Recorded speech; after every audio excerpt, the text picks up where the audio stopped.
Assalamualaikum warahmatullahi wabarakatuh. Selamat malam saudara-saudara sekalian, mahasiswa manajemen pemasaran kelas 3 NW5.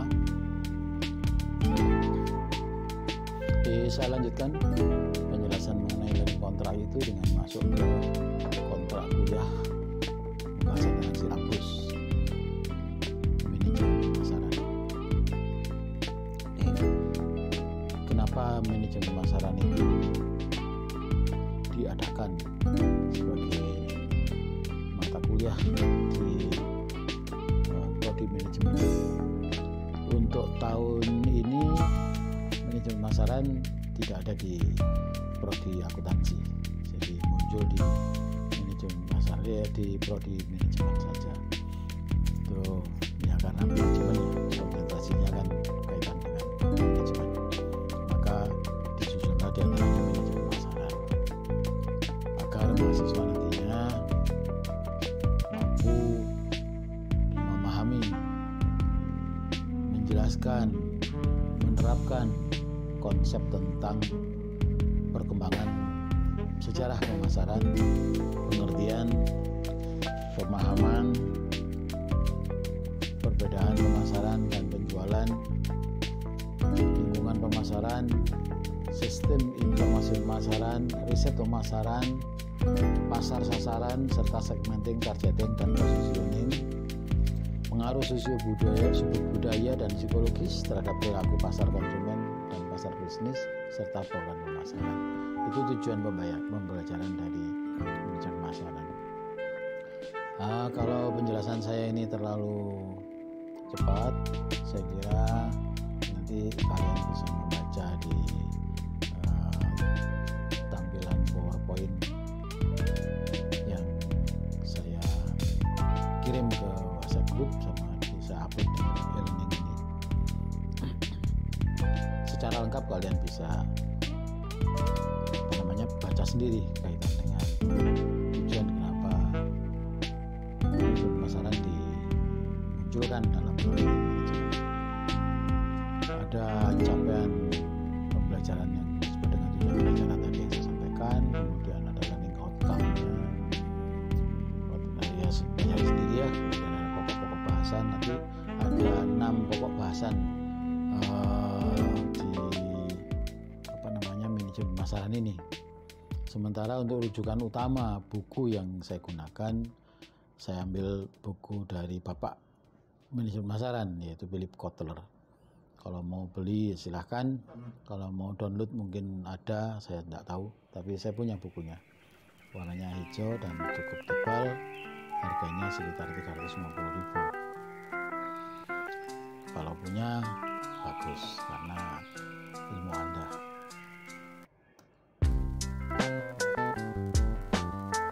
Serta ada pustaka pendukung yang lain yang bisa kalian baca di tampilan PowerPoint yang saya upload di e-learning atau saya kirim ke grup WhatsApp. Baik, kita teliti satu persatu lagi atau secara menyeluruh kaitan dengan rencana pembelajaran semester untuk mata kuliah manajemen pemasaran yang berupa kolom-kolom itu.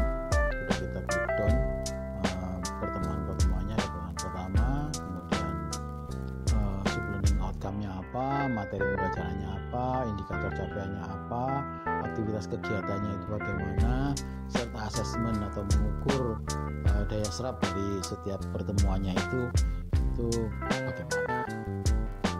Bobot pertemuan juga sudah saya tulis di HPS itu. Tidak perlu saya jelaskan satu persatu ya, karena kalian bisa baca sendiri. Ini detail banget yang sudah saya sampaikan di tampilan web yang saya unggah. Mahasiswa hanya tahu saja bahwa dosen yang bersangkutan atau siapapun dosen itu sudah siap dengan materi untuk 14 kali pertemuan. Jadi kita ngajar itu sudah dengan persiapan.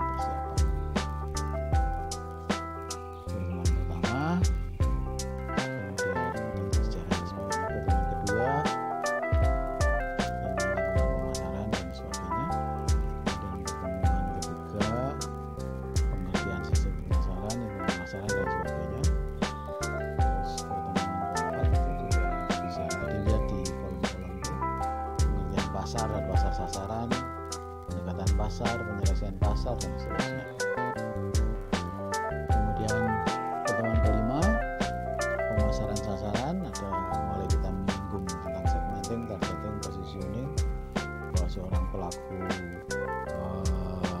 bisnis atau pebisnis harus paham bisnisnya itu masuk segmen yang bagaimana mencapai target, bagaimana meningkatkan positioning dan sebagainya.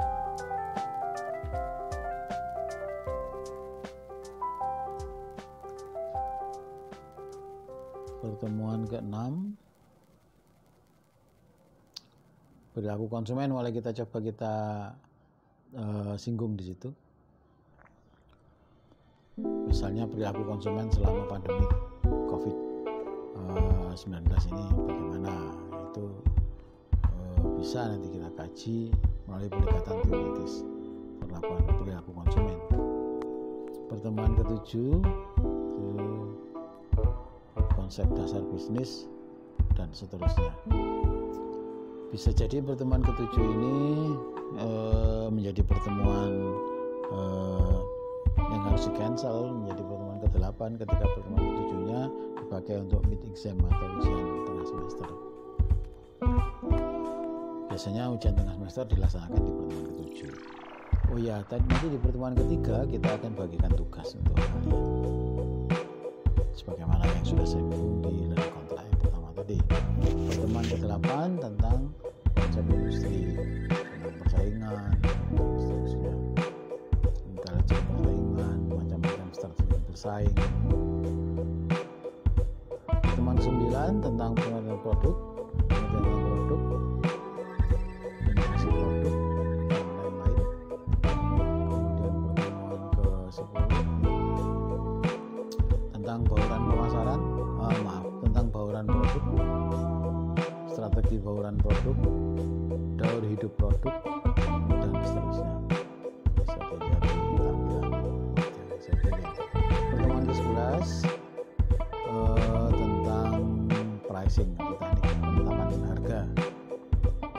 Pricing ini juga menjadi strategi yang jitu di dalam mencapai target pasar, karena sebetulnya pricing itu is the only way to get the target. Satu-satunya cara, bukan salah satu ya, satu-satunya cara untuk mencapai target pasar itu dengan pricing, strategi penetapan pasar. Nah, strategi penetapan harga. Ada metode-metode dalam penetapan harga, ada alternatif strategi harga dan seterusnya. Pertemuan ke-13 ada pengertian distribusi dan sebagainya. Distribusi itu utamanya adalah bagaimana sebuah produk berasal dari produsen sampai kepada konsumen. Saluran distribusinya itu kalau semakin panjang semakin mahal jadinya. Pertemuan ke-14 pengertian promosi, faktor-faktor yang diperhatikan dalam merancang program promosi dan seterusnya. Ini yang akan kita berikan di dalam 14 kali pertemuan ke depan. Insyaallah semoga bisa berjalan lancar, sehingga kita akan mendapatkan pemahaman yang utuh tentang manajemen pemasaran dan akan menjadi ilmu kalian yang semoga nanti bermanfaat. Baik, bisa saya akhiri. Tetap jaga diri, laksanakan prosedur protokol kesehatan sebagai salah satu upaya untuk terhindar dari pandemi atau penyakit pandemi COVID-19. Terima kasih. Selamat malam. Assalamualaikum warahmatullahi wabarakatuh.